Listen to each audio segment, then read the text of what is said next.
আল্লাহু আকবার বলেন। এরপরে নবীদের দায়িত্ব কি কার বলেন তো? আমার আর আপনার নবীদের দায়িত্ব কার?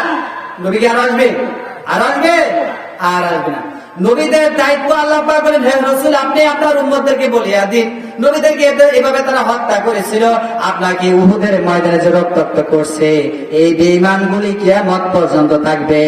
এদের নাম থাকে সেকুলারিজম, বুঝছেন?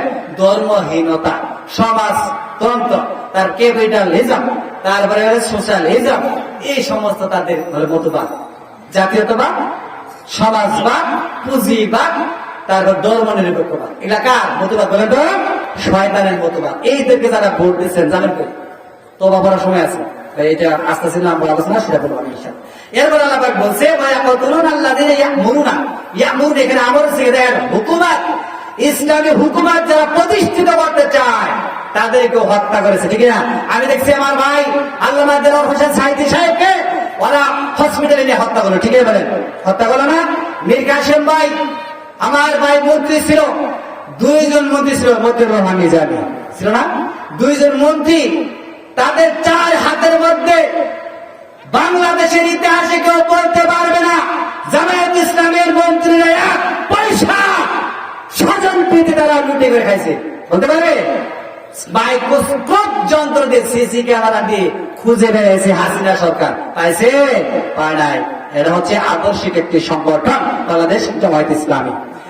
এই সংগঠনকে নিষিদ্ধ করার জন্য আল্লাহ পাক বলেছেন, ওরা চেষ্টা করল ইউরিদুনা লিইউতফিউ নূরাল্লাহি বিআফওয়াহিহিম আল্লাহু মুতিম্মু নূরিহি ওয়ালাউ কারিহাল কাফিরুন। আল্লাহু আকবার বলেন।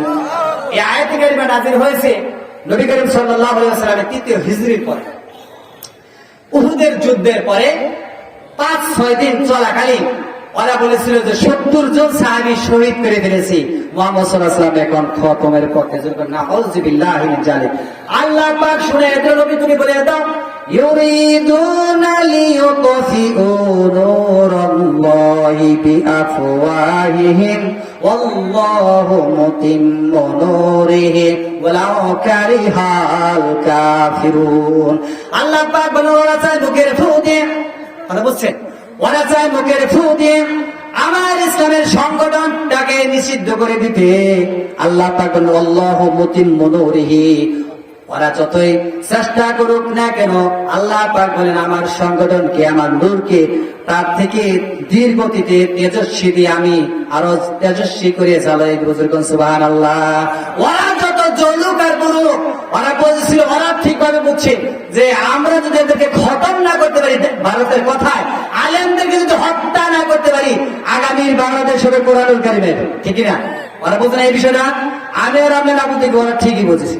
সেই জন্যই দেখেন হত্যা করা শুরু করলো, আপনার সেনা হত্যা থেকে শুরু করে দিল, নাকি বলেন?